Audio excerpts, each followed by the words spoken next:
From the studios of the Optimism Institute, welcome to the Blue Sky Podcast. I'm your host, Bill Burke, and in every Blue Sky episode, we'll be speaking to leaders, researchers, and thinkers whose stories and insights will remind us that there is always blue sky above. Sometimes you just have to get your head above the clouds to see it.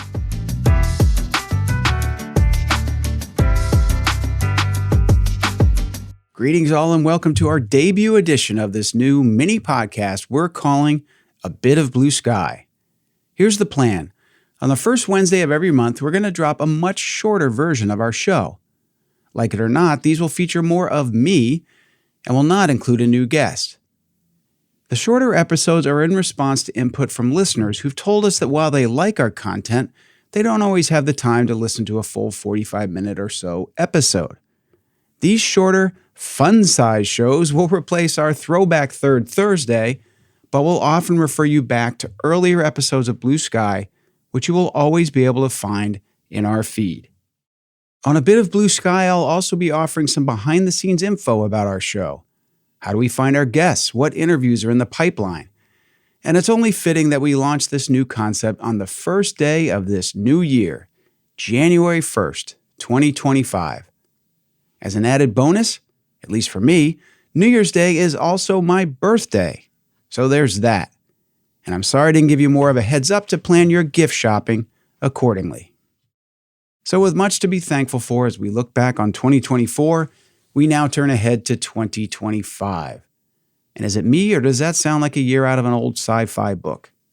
Also reminds me of that old song, In the Year 2525. I always thought that one was pretty creepy. It's also the time when many people establish New Year's resolutions. Now, to be honest, I'm generally not someone who does these, but now in my position as Grand Poobah and founder of the Optimism Institute, I am going to encourage you all, possibly even challenge you, to make being more optimistic one of your resolutions for this new year. So why would being more optimistic be a good New Year's resolution? First of all, it's good for your health. We know that people with optimistic outlooks live longer, they have lower blood pressure, lower rates of heart disease, they're healthier physically, mentally, and emotionally. Let's be honest, optimistic people are often more fun to be around. If you're seated at a dinner party and you have a choice between Eeyore and Tigger, Tigger might get on your nerves after a while, but I think you would choose him over the Eeyore who's constantly wallowing in negativity.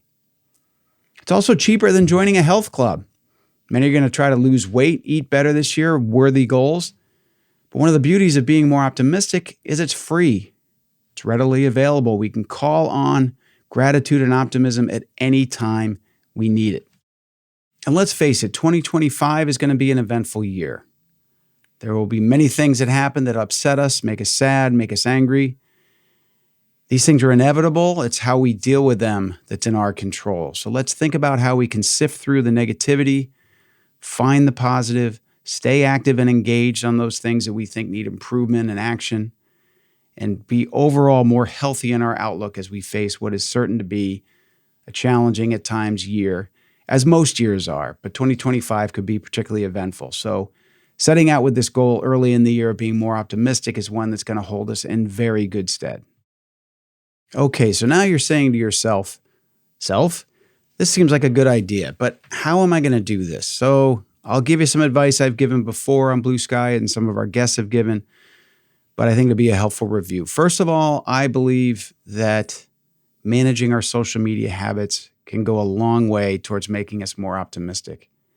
So how do you do that? Well, first of all, I'd say try to use social media just less overall.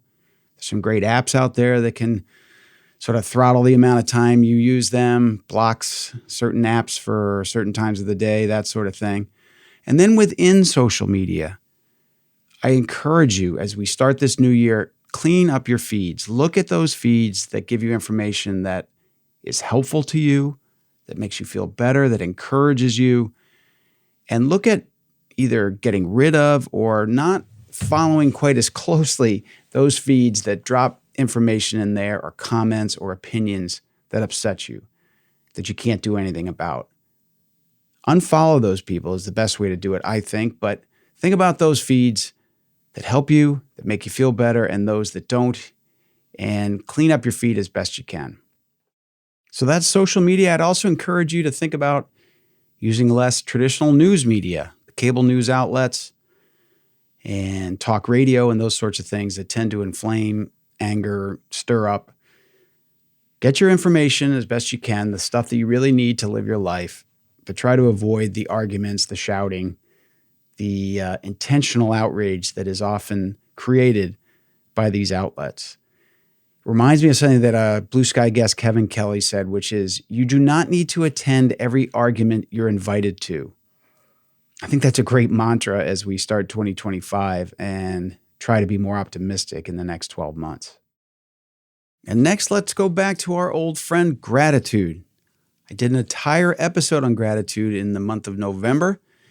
And I did that because I really do think there's a very strong correlation between gratitude and optimism, that if we can be thankful, grateful for the many things that are going well and right in our lives and in the world, it allows us to open our minds to being more optimistic about what might be coming down the road in the future. So whatever your gratitude practice might be, whether that's writing down a few things every morning or evening or whenever that you're grateful for, whether that's looking at the food on your plate before a meal and being grateful for all those people who helped put it on your plate.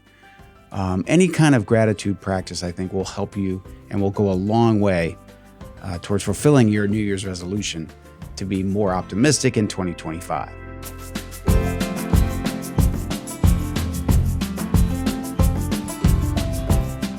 So how might the Optimism Institute help you on this quest to be more optimistic in 2025? Well, we'll be here for you. We will continue to produce our Blue Sky episodes, uplifting conversations of people making a positive difference in the world, positive social media, hopefully some helpful ideas and suggestions for you. Maybe think of us as your Planet Fitness, your health club if you were trying to get in shape. We will be here for you.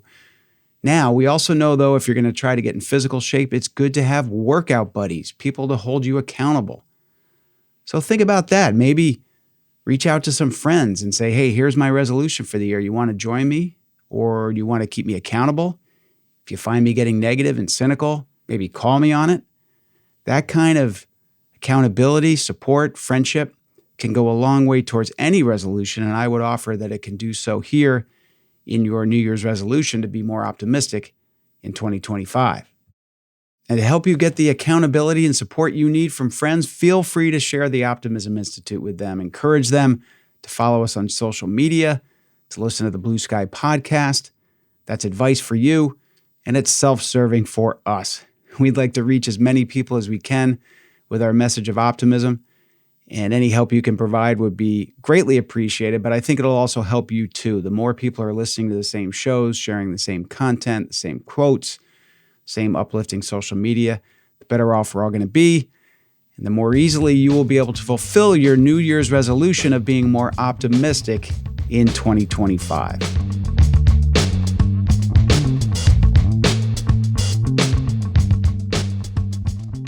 I hope you enjoyed this inaugural, hopefully refreshingly short edition of A Bit of Blue Sky, and that you'll take me up on my encouragement to make being more optimistic your New Year's resolution. As we head into this new year, if there's a certain type of content or subject matter you'd like us to cover, or if you have guest ideas or any and all suggestions for how we can serve you better, please don't hesitate to reach out to us here at the Optimism Institute. Until next time, I'm the founder of the Institute and host of Blue Sky and A Bit of Blue Sky, Bill Burke, and I thank you for listening.